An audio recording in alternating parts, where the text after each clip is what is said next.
Halo semuanya, kembali lagi bersama saya dan di video kali ini saya mau bikin satu video untuk ngelanjutin dari series Time and Price, tapi kali ini saya mau lebih ngomongin tentang bagaimana cara saya menggunakan setup trading di ICT Killzone. Jadi kalau teman-teman baru pertama kali nonton dan nontonnya langsung di video ini, saran saya teman-teman nonton dulu dari full playlistnya Time and Price series atau ya paling minimal teman-teman nonton dari video sebelumnya tentang bagaimana cara trading strategi trading di ICT Killzone. Jadi biar connect gitu ya ketika teman-teman nonton di video ini. Dan ini adalah sebenarnya salah satu setup yang paling sederhana karena benar-benar sederhana banget ya. Benar-benar secara harafiah saya ngomong ini sederhana sekali, tapi sangat efektif. Dan ini bisa dilakukan hampir setiap hari. Jadi penekanannya ada kata hampirnya. Jadi bukan berarti setiap hari teman-teman bisa entry dengan setup ini karena ya balik lagi namanya market bukan punya kita ya, jadi kita nggak mungkin bisa nemuin setup itu setiap hari, tapi kalau misalkan semuanya align ya dengan price action juga dengan time-nya align, teman-teman akan bisa nemuin satu setup yang mudah tapi profitable banget. Dan ini kemarin saya baru profit di gold 170 pips atau kalau dibuat recent reward rasionya plus 2,43 R. Jadi ya it's enough ya untuk bulan ini juga paling nyari satu dua setup lagi, ya satu setup lagi juga udah oke gitu ya, dan kita clear di bulan ini ya, apalagi ini udah mendekati akhir tahun gitu, dan market di akhir tahun itu kurang, at least buat saya pribadi itu kurang begitu favorit ya. Bahkan ICT sendiri juga kan sebenarnya ketika Desember sampai Januari itu beliau sendiri itu libur trading sepanjang Desember sampai Januari, nanti beliau mulai trading lagi itu nanti di bulan Februari di awal tahun. Oke, tapi itu semua balik lagi ke teman-teman ya. Kita punya preferensi masing-masing untuk cara kita atau gaya kita trading. Oke, jadi saya akan breakdown aja gimana caranya saya bisa dapat 170 pips dari gold menggunakan intraday trading di dalam ICT Killzone. Secara spesifik kita ngomongin entry-nya di London Killzone. Nah, nanti kalau teman-teman setuju, silakan kasih like, share, dan komen di bawah. Mungkin nanti minggu depan kita bisa bikin video tentang beberapa profil dari ICT Killzone. London Reversal ini udah. Mungkin kita bisa bikin New York Continuation dan New York Reversal. Oke, jadi kalau setuju, kasih like dan tinggalkan komen yang banyak di bawah. Oke, dan sebelumnya seperti biasa, thank you dulu buat para member Traktir Kopi, sekaligus juga memberikan pengumuman kalau nanti hari Sabtu tanggal 16 November itu nanti kita akan ada live Zoom lagi, dan temanya kita masih akan bahas tentang MMXM Twitter model series. Jadi kan salah satu trader favorit saya juga ya MMXM ya. Saya juga banyak belajar dari MMXM trader, dan beliau itu kan banyak sekali kasih setup sederhana dan penjelasan-penjelasan beserta dengan chartnya lengkap banget di X-nya dia atau di Twitternya dia. Dan ini juga pastinya akan bisa memberikan preferensi buat teman-teman yang masih sampai sekarang bingung belum punya satu entry modul yang yang difokuskan, yang betul-betul didisiplinkan. Oke, jadi kalau masih belum punya entry modul yang bisa difokuskan, mungkin bisa jadi ini jadi salah satu jawabannya. Dan ini mirip sih sebenarnya sama weekly one shot one kill ya teman-teman ya. Dan kalau kita lihat di sini dari Twitternya sendiri, beliau ngomong kita skip Monday, jadi Senin itu kita nggak ngapa-ngapain. Jadi cocok nih buat para teman-teman profesional yang mungkin hari Senin itu agak sibuk ya, agak ribet atau nggak bisa terlalu ngeliatin chart. Dan kita fokusnya juga di New York Session only. Jadi teman-teman yang para profesional nih, yang pekerja kantoran ya, itu bisa banget nih pakai setup ini karena nanti pulang kerja bisa beres-beres dulu baru nanti bisa mulai cari setup untuk entry kalau misal di hari itu ada eh, ada setup, dan juga kita execute-nya on M15 ya, jadi bukan time frame yang terlalu kecil karena ya nggak semua orang suka ya dengan entry di M1 M5 gitu ya. Saya tahu ada beberapa yang suka banget ya, tapi ada juga beberapa yang udah serius gitu ya, itu kelihatan lah ya, yang udah bener-bener serius, yang modalnya mungkin juga udah cukup, itu biasanya menghindari tuh entry time frame kecil ya. Nah ini buat yang kemarin tuh yang nanya-nanya di Instagram saya, yang DM saya gitu ya, bang jangan ini apa sesekali ajarin intraday intraday. Nah ini teman-teman ya, nanti bisa join di Traktir Kopi, kita bahas ini full, oke? Live session, oke? Dan nanti mungkin juga minggu depannya, Sabtu minggu depannya tanggal berapa? 23 mungkin ya.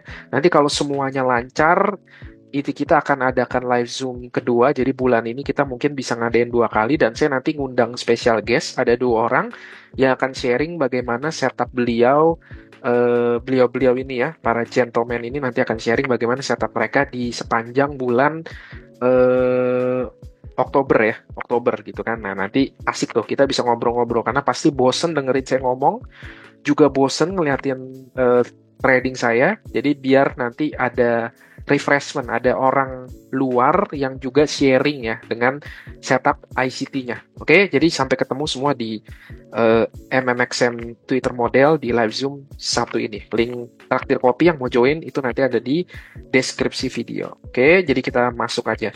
Dan sebelumnya di sini saya di Telegram saya gitu ya, bukan di grup besarnya, ada di beberapa grup Telegram. Saya kemarin share, ini udah dari tanggal November 3 nih saya share nih.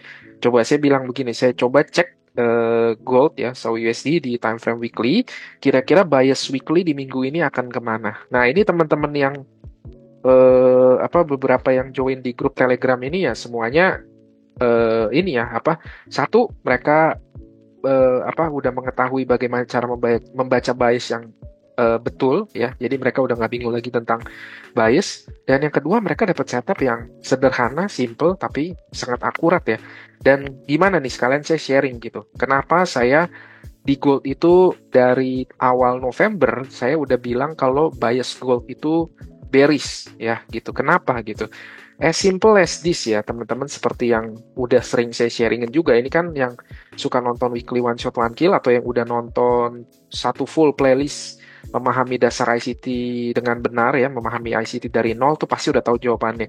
Ini cuma analisis menggunakan internal dan external liquidity ya. Ini simple sekali tapi sangat efektif dan ini selalu berulang ya. Jadi tiap kali market close di hari Sabtu itu paling gampang tuh teman-teman ya.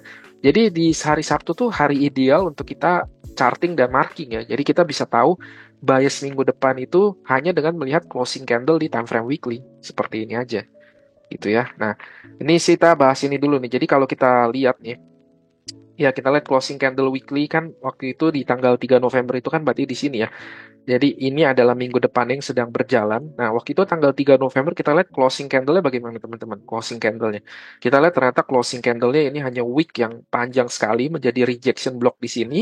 Tapi lihat closing candle-nya. Closing candle-nya ada di bawah dari previous weekly high sebelumnya ya. Jadi intinya ini dua candle ini sebenarnya ini adalah bentuk apa? Ini adalah bentuk sweep liquidity ya. Teman-teman mau namain apa terserah lah.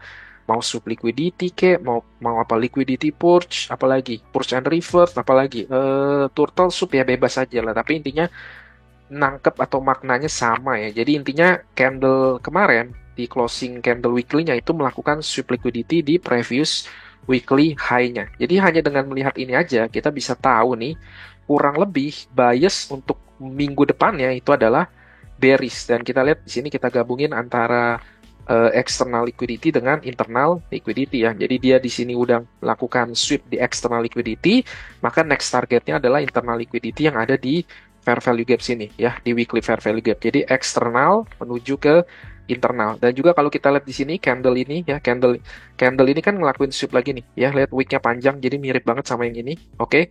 Jadi mudah sekali ya. Jadi ketika kita ngecek di sini kita tahu bahwa bias di minggu ini bullish. Begitu di sini kita tahu bahwa bias di minggu itu adalah bearish. Nah, ketika ini gimana? Ya kita lihat ya, previous weekly high-nya di break dengan strong body candle. Jadi minggu ini bias kita adalah bullish karena previous weekly high-nya di break dan kita lihat candle ini turun ke bawah kemudian naik ke atas. PO3MD-nya bekerja sampai dia closing candle lagi dan kita tahu next bias weekly-nya adalah bearish, eksternal menuju internal. So simple teman-teman ya, nggak ada yang complicated, nggak ada yang terlalu berlebihan ya, sangat sederhana sekali. Dan kita lihat candle ini juga melakukan sweep liquidity sama seperti ini dan closing candle-nya juga tidak mampu nge-break dari previous weekly low-nya, hanya sweep. Dan karena ini nge-sweep lalu kemudian di-break dengan displacement candle ini, maka ini menjadi order block ya teman-teman. Ini menjadi weekly order block. Jadi area ini adalah menjadi area yang sangat krusial karena di sini ada dua PD array yang overlap satu sama lain, yaitu weekly fair value gap dengan weekly order block. So, jadi as simple as this. Walaupun saya bilang ke anak-anak komunitas saya bahwa kita nggak trade ya seminggu ini ya. Balik lagi, saran saya sih atau rekomendasi saya sih nggak trade, tapi balik lagi ke personal masing-masing aja, preference masing-masing. Karena kan di minggu ini kita ada election day ini. Jadi saya expect teman-teman market akan very volatile. Jadi kalau teman-teman yang udah pernah mengalami tuh trading di election day ya teman-teman, atau backtest ya, nggak usah ngalamin lah kelamaan, backtest aja, coba lihat deh pas election day itu kira-kira gimana, banyak week ya, dari pengalaman sebelumnya tuh banyak week ya, nusuk atas bawah nggak karu-karuan, seek and destroy profile. Jadi saya rekomendasi ke anak-anak saya better jangan, ya better kita skip lah, masih ada many opportunity ahead gitu ya. Jadi nggak perlu maksa untuk trading di minggu di mana ada election day. Oke. Dan kalau kita mau trading ya, ini very simple. Kita lihat di sini tanggal Selasa pas election day, dan kemarin kan di Twitter, bukan di Twitter, sorry, di TikTok gitu ya, salah satu postingan saya ada yang ya cukup rame lah gitu ya, ngomongin tentang algoritma, banyak yang nggak percaya dan lain-lain. Tapi walaupun election day sekalipun ya, kita lihat bahwa ternyata konsep eksternal internal pun masih bekerja gitu ya. Kita lihat di sini ada previous weekly high-nya tadi di candle weekly sebelumnya, walaupun kalau kita pindah ke time frame 1 jam nih kesannya kayak liquidity run, tapi kalau kita lihat closing candle weekly-nya itu kan hanya sweep liquidity, ya jadi kita tahu eksternal menuju ke internal. Dan betul ya, ketika apa namanya, hari Selasa kita lihat di sini ya, ini kan hari Seninnya hari Selasa, jadi hari Seninnya nih weekly one shot one kill terjadi, walaupun saya nggak entry ya teman-teman ya. Oke, kita lihat dia nge-sweep, kemudian dia drop masuk ke previous weekly low-nya. Jadi dari external liquidity dia menuju ke internal liquidity di bawah. Oke, jadi sesederhana itu aja ya. Dari external liquidity menuju ke internal liquidity ya. Dan kita juga lihat di sini apa namanya? Ya walaupun election day tapi algoritma tetap bekerja seperti biasa, teman-teman. Oke. Dan apakah ini ketinggalan momen? Ya nggak ada ketinggalan momen ya. Justru ketika ini terjadi, teman-teman, ada displacement candle seperti ini yang terjadi, ini memberikan kita sebuah sign ya bahwa clear price action, bahwa kemana gold seterusnya, yaitu masih akan terus bearish ya gitu. Jadi kita tahu nih sekarang dengan adanya displacement candle ini dan ini menembus previous daily low dan previous weekly low, maka kita tahu bahwa bias gold masih akan bearish sampai dia masuk ke sebuah higher time frame PDR yang cukup kuat untuk bisa menahan laju gold. Dan saya pribadi juga saya expect-nya memang gold itu maunya bearish ya teman-teman, karena kalau di all time high mulu gimana nih kita tradingnya, nggak bisa main terlalu panjang gitu kan, kita hanya bisa main silver bullet. Tapi kalau dia udah bearish, nah ini kan asik nih, kita bisa ngikutin apa namanya, ekspansi dia ya. Apalagi nanti kan Desember itu kan harusnya gold itu seasonality-nya trending ya teman-teman ya. So kita lihat nanti bulan Desember apakah gold seasonality-nya terjadi, apakah gold akan trending, dan kalaupun trending, mungkinkah nanti akan trending bearish? Ya, nanti kita tunggu bareng-bareng di bulan Desember. Atau bisa juga dia trending, tapi justru jadi trending bullish. Jadi nanti kita lihat aja bagaimana price action di Desember. So, jadi basically kurang lebih ini gambaran gold dari awal bulan yang udah saya kasih ke anak-anak komunitas saya. Bagaimana kita baca bias market dengan sangat-sangat-sangat mudah ya, yaitu dengan PXL PXA dikombin dengan internal dan external liquidity, juga dikombin dengan premium and diskon, dan itu akan memberikan kita direction bias yang sangat jelas terhadap market. Jadi ya terserah ya orang mau ngomong apa ya, di grup itu kan beberapa grup libut gitu. Oh, gold bullish mau ke 2000, mau ke 3000 loh, nanti election day dia terbang ke 3000. Ya saya sih udah bilang anak-anak ya, at least ke komunitas saya gitu ya. Ya terserah orang mau ngomong apa gitu. Tapi kalau dari saya, gold bearish, dan mereka ngelihat dengan berkali-kali dengan mata kepala mereka sendiri bagaimana prediksi menggunakan apa namanya, strategi ini sangat akurat ya, terjadi lagi dan terjadi lagi. Oke. Nah, jadi kita masuk aja langsung bagaimana cara saya entry dapetin 170 pips tadi. Dan saya entry di Thursday midweek rally. Jadi kan sebenarnya gini teman-teman, 70% probability high atau low of the week itu kan dibentuknya di hari Selasa dan Rabu. Dan kalau yang teman-teman yang rajin nontonin weekly one shot one kill, kan saya selalu ngomong hal yang sama ya. Entry terbaik untuk weekly one shot one kill di Selasa dan Rabu, karena ada 70% kemungkinan high atau low of the week dia terjadi di hari Selasa dan Rabu. Dan saya nggak berhenti di situ kan ya. Kalau yang teman-teman nonton weekly one shot one kill, teman-teman pasti hafal tuh lanjutan omongan saya apa, yaitu apa, saya selalu bilang bahwa teman-teman yang entry di hari Selasa dan Rabu dapat entry bagus di hari Selasa dan Rabu, exit terbaiknya di hari apa? Ayo, exit terbaiknya adalah di hari Kamis sebelum New York Killzone. Saya selalu bilang gitu. Jadi kalau teman-teman yang suka nontonin weekly one shot one kill, pasti udah hafal banget tuh omongan saya yang saya sering bilang begitu. Jadi segalanya tuh bergerak berdasarkan time and price. Continuation atau reversal itu bukan ditentukan dari price action semata, tapi dari time. Ketika time align with price action, kita bisa tahu price will continue or price will reverse. Oke, jadi semua itu baliknya adalah time and price. Karena buat smart money, mereka nggak peduli tentang nominal dengan angka. Angka itu bergerak, angka hanya sekedar numbers, hanya sekedar angka, tapi yang lebih penting, yang lebih more important than price is time. Jadi bukannya apakah harga udah terlalu rendah atau terlalu tinggi, tapi kapan waktu terbaik untuk membeli dan kapan waktu terbaik untuk menjual. Jadi semua kelas aset ini itu di run by time algorithm, bukan sekedar price action. Oke? Nah, kita masuk. Dan ini kenapa saya secara spesifik memilih hari Kamis. Tadi inget ya, saya udah kasih kisi-kisi di awal bahwa di hari Selasa dia drop.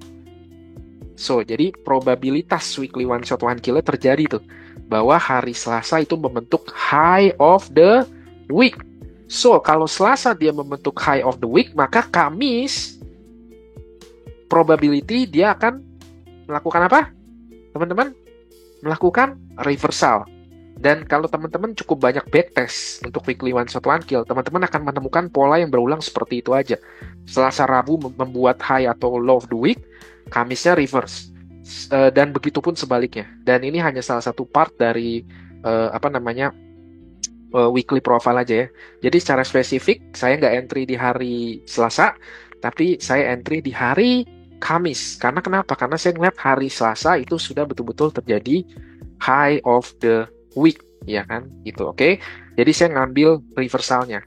Dan karena saya ngambil reversalnya, maka secara sadar saya tahu bahwa saya sedang counter trend. Yang bahaya itu adalah mereka entry counter trend tapi nggak sadar kalau mereka lagi counter trend.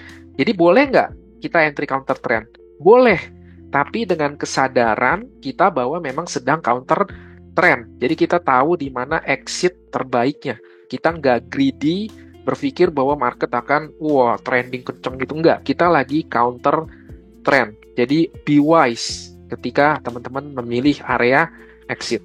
Oke. Dan ini ya, kalau kita lihat di time frame weekly-nya nih cepet aja. Ya, ini buy side liquidity, external liquidity menuju internal liquidity-nya. Jadi kita udah tahu bias-nya. Di sini ada weekly order block juga. Jadi ini adalah area yang udah akan saya pantau. Jadi saya tahu bias-nya bearish, tapi saya juga cukup ngerti bahwa ketika dia masuk ke area sini pasti ada pantulan. Nangkep ya maksud saya? Ya, kita tahu marketnya bearish. Oke, biasnya bearish, tapi ketika menyentuh area di mana dua PD ray overlap ini, pasti ada reaksi di sini. Dan namanya di gold, makanya kenapa saya suka di gold, reaksi ketika dia masuk dan reject ini, ya, reject sedikit ini cukup buat saya. Saya nggak butuh banyak-banyak, tapi ketika dia masuk dan dia reject itu cukup buat saya ngambil sedikit tips dari pergerakan rejection di PD ray ini, ya. Oke, nah next lagi gitu ya. Jadi kita lihat di sini, nah ini kan entry saya nih. Jadi ketika dia masuk nih, boom gitu ya, dia nge-break previous daily low dan lain-lain. Kita tahu weekly-nya biasnya bearish ya. Nah, ketika di hari Kamis ini ya, saya cuma ngambilnya doang nih. Lihat nih week di sini. Nah, di week ini ya, week ini kalau di breakdown ke time frame lebih kecil, inilah area entry saya. Jadi saya cuma ngambil begini doang. Begitu dia turun saya ambil buy, next sedikit saya exit. Hanya di sini doang nih. Itu. Apakah saya menduga bahwa dia akan naik segini? Sejujurnya enggak, teman-teman. Sejujurnya enggak. Gitu. Karena saya pikir ya mungkin dia naik ya at least ya at least sampai breaker ini sih ya gitu, dan memang betul-betul dia turun lagi dan dia bikin eh, breakaway gap di sini ya gitu kan. Nah, jadi kurang lebih saya cuma ngambil di sini. Oke, jadi saya dengan sadar tahu bahwa saya sedang counter trend, karena itu saya juga exit dengan bijak gitu. Yang bahaya tuh counter trend tapi nggak nyadar kalau dia lagi counter trend. Dia pikir masih bullish, nah itu gawat ya. Oke, jadi saya ambil di sini nih. Nah, kita breakdown lagi.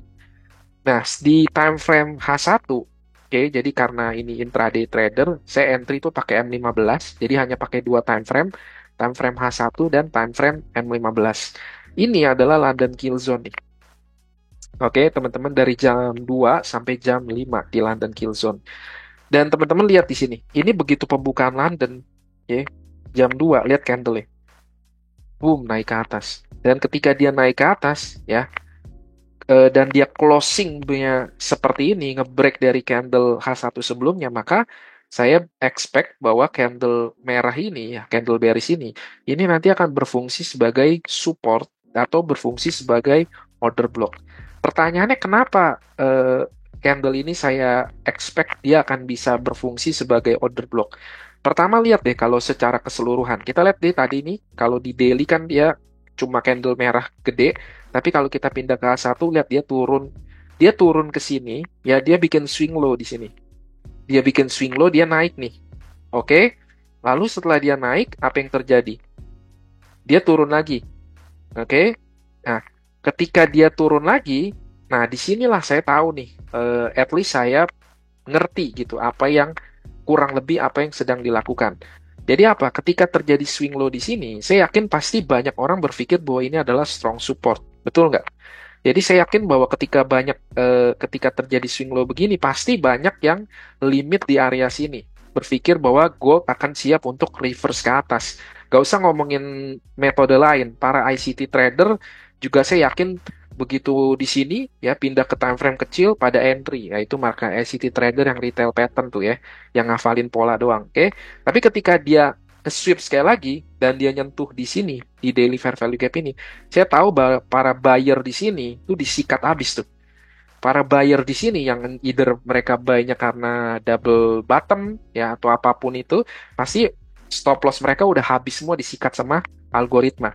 Dan para seller pun juga sama ya. Para seller yang pasang sell stop di sini karena berpikir bahwa market akan terus turun ketika ini masuk ya. Ini kan pasti posisi selling mereka aktif. Dan juga kita lihat nih gerakan segini gede ya. Berarti kan seller lagi dalam kondisi euforia ya, betul, para seller lagi dalam kondisi profit dan mereka mungkin berpikir bahwa gold akan terus turun ke bawah. Nah, ketika saya ngelihat bahwa ini di sweep, oke, begitu ngeliat ini di sweep, di situ saya nangkep gitu, atau at least saya ngerti bahwa harga atau algoritma udah nggak ada gunanya lagi untuk melanjutkan penurunan ke bawah. Kenapa? Karena saya yakin bahwa liquidity di area sini tuh udah habis. Buyer udah nggak ada lagi di sini. Jadi sekarang siapa posisi yang sedang diuntungkan? Posisi yang sedang diuntungkan adalah posisi para seller. Sehingga saya yakin di sini bisa terjadi kalau kita ubah ke time frame kecilnya, ini bisa terjadi MMXM model.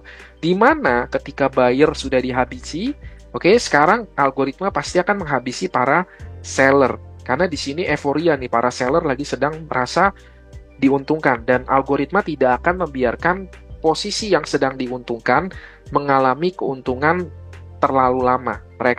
Algoritma pasti akan menyerang kembali ya, apalagi di sini kita ada imbalance. Jadi kurang lebih semoga nangkep ya teman-teman nih. Jadi bukan hanya sekedar ngafal pola, tapi ngerti gitu kondisinya seperti apa gitu. Nah, karena saya ngelihat bahwa udah terjadi sub liquidity di sini dan saya ngelihat bahwa seller saat ini sedang diuntungkan ya. Jadi saya nangkep bahwa algoritma pasti akan menyerang sisi atau pihak yang sedang diuntungkan. Nah, ketika dia mulai reverse ke atas, oke, makanya di sini saya pikir bahwa ini seharusnya bisa bertahan sebagai order block. Apalagi kalau kita ngelihat di sini wick-nya itu nusuk ke bawah ya, dia nusuk ke bawah sekali lagi, dia ngambil sweep liquidity di candle kecil ini. Jadi ketika London open dan tiba-tiba dia up begini, saya expect bahwa ini harus jadi order block. Tapi apakah saya langsung entry buta begitu aja hanya karena engulfing bar seperti ini, ya enggak ya. At least saya udah ngerti bahwa algoritmanya ini lagi turun, dia udah nyentuh ke daily fair value gap di sini, dia udah ngambil sweep liquidity di sini, oke. Berarti di sini dia udah buyer di sini udah para KO, udah pada game over, dan sekarang seller yang lagi di posisi diuntungkan, dan pasti algoritma pasti akan menyerang pihak seller gitu kan. Nah, jadi karena itu ketika ini terjadi order block di sini, saya nggak langsung serta merta entry gitu. Saya pindah ke time frame kecilnya, dan di situ saya ngeliat apa yang terjadi. Nah, ini kan kurang lebih gambaran weekly profile di minggu ini kan seperti ini ya. Kita lihat di sini akumulasi ya, dia turun. Kemudian Rabu atau Kamis dia ngelakuin reverse ketika masuk ke higher time frame PD array. Ya kan, ini kan udah di-share juga di weekly profile. Jadi kurang lebih gambarannya kan seperti ini nih. Jadi kalau teman-teman nanti udah backtest, teman-teman ngelihat kok. Sebenarnya ya begitu aja teman-teman. Selasa Rabu bikin high atau low of the week, Kamisnya reverse. Lalu Jumatnya TGIF. Weekly profile ya kurang lebih begitu. Kecuali misalkan di weekly itu misalkan ada FTMO. Bahkan even nih saya enter di FTMO ya. Pas paginya kan ada FTMO. Atau mungkin pas NFP, ya mungkin itu ada seek and destroy profile lah. Tapi kalau kita add normal weekly profile, ya kita ini kan profile yang biasa banget kita lihat ya, di mana Selasanya ngebentuk low of the week atau Rabu ngebentuk low of the week-nya, kemudian Kamisnya dia mulai reverse ketika dia masuk ada di higher time frame PD array. Oke. Nah, ini jadi saya tinggal ke M15 dan di sini ya, di sini nge-sweep ya, cantik banget nge-sweep masuk. Oke, di sini bearish fair value gap-nya udah di break, maka ini menjadi inversion fair value gap, dan ini adalah struktur pertama yang saya perhatikan ya. Ketika bearish fair value gap sudah tidak di respect, artinya apa teman-teman? Ayo, ya seperti saya sering bilang ya teman-teman ya, bahwa fair value gap itu bisa menceritakan kita sebuah narasi atau sebuah kisah ya. Bagaimana algoritma memperlakukan sebuah fair value gap itu bisa memberikan kita sebuah konteks atau memberikan kita kejelasan tentang apa yang ingin dilakukan oleh algoritma setelah ini. Dan kita ngeliat bearish fair value gap ini udah nggak di respect ya. Padahal harusnya kan normalnya break, dia bisa naik ke sini, masuk ke fair value gap, lalu lanjut turun lagi. Itu kan normalnya, idealnya kan. Idealnya seperti itu. Tapi ini enggak ya. Ketika dia lagi turun gini, dia stop di sini, dia naik. Nah, kan di sini mungkin dia berpikir bahwa ini adalah strong support. Begitu masuk lagi, ya, dia nge-sweep lagi. Oke, lalu ternyata bearish fair value gap ini di break dengan displacement candle seperti ini. Dan ketika dia balik, lihat dong bagaimana dia bereaksi di inversion fair value gap ini. Ini lihat nih, closing candle, lihat closing candle, ini lihat closing candle, ini lihat closing candle, ini lihat closing candle. Itu saya nggak perlu jelasin lagi ya. Apakah ini support and resistance? Apakah ini buyer and seller? Atau ini algoritma? Kok bisa pas banget ya stop candle-nya di inversion fair value gap consequent encroachment-nya. Jadi dengan ngelihat ini aja, saya ngelihat closingan candle begini, ya. Ini Asia ya by the way ya. Oke, ketika saya ngelihat closing candle seperti ini, saya tahu nih, algoritma respect banget sama inversion fair value gap-nya. Berarti kalau algoritma respect sama inversion fair value gap-nya, artinya algoritma udah nggak ada logikanya, ngapain dia turun ke bawah lagi? Karena kalau dia mau turun ke bawah lagi, ngapain dia berkali-kali retest di sini ya, ngebangun seperti akumulasi di sini, dan bagaimana closing candle-nya ada di atas consequent encroachment inversion fair value gap ini. Nah, jadi kita lihat bahwa di sini itu adalah order block H1-nya, dan kalau kita pindah ke time frame kecilnya di M15-nya, kita lihat bagaimana ketika dia ngebreak bearish candle ini, dia bentuk sebuah fair value gap. So, jadi ini order block, ini fair value gap. Dan salah satu PD array yang high probability adalah PD array yang terbentuk di dalam kill zone. Ya, nangkep ya. Harusnya saya udah sharing ya. Salah satu ciri PD array yang strong adalah PD array yang terbentuknya di dalam kill zone. Dan kita lihat bahwa ini adalah order block plus fair value gap yang terbentuk di dalam kill zone. So, jadi begitu ini terjadi, saya langsung limit di sini. Oke, dan ini salah satu sniper entry. Dan lihat ya, kenapa saya taruhnya di consequent encroachment inversion fair value. Jadi ini stop loss-nya cuma berapa ya? 40, 50 kayaknya.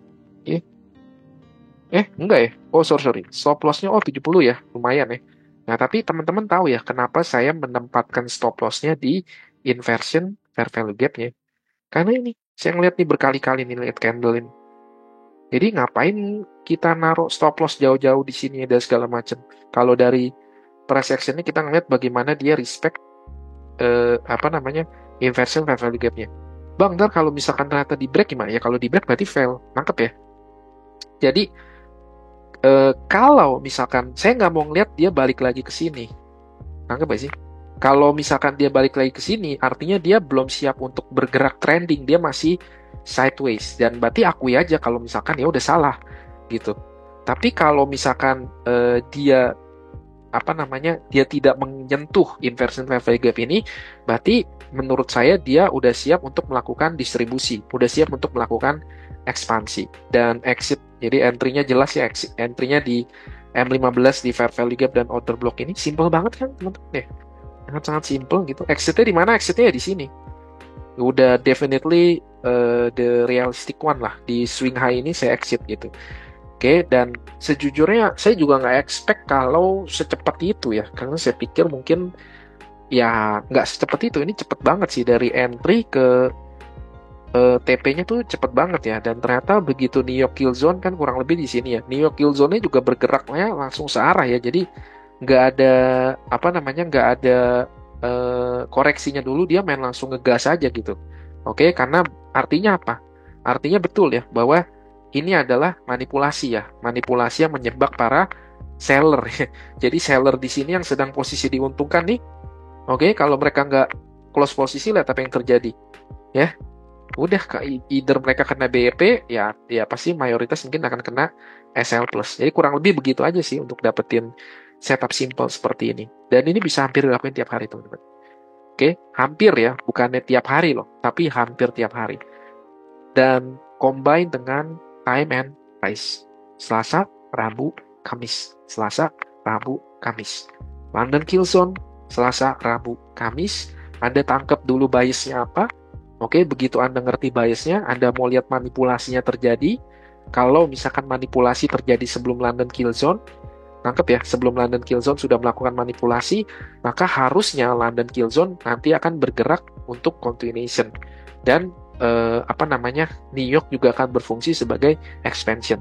Oke, jadi seperti itu. Selasa, Rabu, Kamis, oke, spesifik ambil intraday trading di dalam kill zone area. Oke, dan ini simple, kurang lebih seperti ini ya.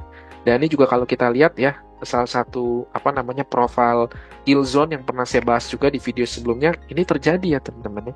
Ini very simple teman-teman ya. Sangat-sangat sederhana tapi sangat efektif sekali. Ya, kita lihat di sini sesi Asia.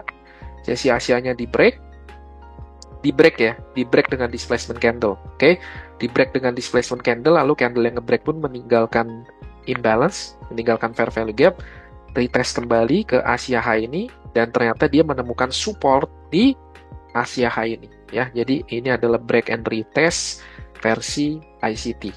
Oke, kemudian dia running. Jadi kurang lebih trade saya yang ini itu profilnya begini teman-teman, ya kan? Asianya di break, pas London manipulasi ke bawah, masuk dia bisa bertahan di atas Asia high, kemudian dia ekspansi ke atas. Di New York pun tinggal ngelakuin ekspansinya. Walaupun saya expect sebenarnya New York tuh pas setengah 9-nya ada ini dulu nih, jadi bisa nambah entry ya kan? Karena saya sejujurnya waktu New York juga saya nungguin buat nambah posisi lagi. Dan ternyata enggak ya, dia langsung ekspansi ke atas. Ya udah, namanya juga market bukan punya kita. Jadi kurang lebih begitu aja teman-teman. Jadi semoga teman-teman nangkep ya, dapat sesuatu untuk bisa trading di dalam intraday trading menggunakan ICT Kill Zone. Oke. So totalnya 170 pips ya. Sangat sederhana, ini bisa dilakuin hampir setiap hari. 2,43%. Semua pihak senang, saya senang, investor senang. Oke, so jadi gitu aja teman-teman. Jadi kalau teman-teman suka dengan konsep atau trading intraday trader gini, ya nanti tinggal komen aja di bawah, kasih like, lalu komen di bawah. Mungkin saya bisa breakdown lagi beberapa profil dari intraday trader. Mungkin kita bahas tentang New York Continuation atau New York Reversal. Nah, tinggal komen aja kalau teman-teman mau untuk next video saya bahas lebih spesifik lagi untuk intraday. Karena kan kemarin scalpingnya udah, weekly one shot one kill-nya udah. Tinggal intraday tradingnya aja nih ya, yang masih kosong gitu. Jadi mungkin beberapa minggu ke depan, kalau setuju teman-teman, kita mau bahas ini, ya silakan kasih like dan share-nya. Oke, dan teman-teman yang mau ikut copy trade, silakan ya, nanti masih bisa daftar. Dan sekali lagi saya minta maaf karena ini udah bulan November dan masih belum ada pemberitahuan, jadi sabar ya teman-teman, karena saya juga masih menunggu. Jadi buat teman-teman yang nge-DM, ya, mohon maaf teman-teman, saya juga masih menunggu. Artinya juga buat teman-teman yang belum daftar, teman-teman masih punya kesempatan untuk daftar. Mungkin nanti di awal tahun, Januari, Februari, ya kita lihat aja ya. Pokoknya kita percaya bahwa pihak TF akan memberikan yang terbaik. Biarkan dia melakukan sweep liquidity dulu buat para trader-trader yang gak bener, biar kita nanti sebagai investor, kita memanen betul-betul dari trader yang berkualitas ya teman-teman. Jadi 2025 kita cuan bersama. Oke, begitu aja. Jadi ketemu nanti di live Zoom Traktir Kopi tanggal 16 November 2024 jam setengah 8. Kita bahas tentang MMXM Twitter model series. Thank you semuanya yang udah nonton. Nanti kita ketemu lagi di video berikutnya. Silakan like, share, dan tinggalkan komentar kalau setuju saya bahas tentang kill zone profile untuk New York. Either New York Continuation atau untuk New York Reversal. Atau kalau mau ada tema lain, silakan ya, yang masih berhubungan dengan time and price. Thank you semuanya buat nonton gitu ya. Sukses selalu, semakin mandiri, semakin konsisten, semakin profitable.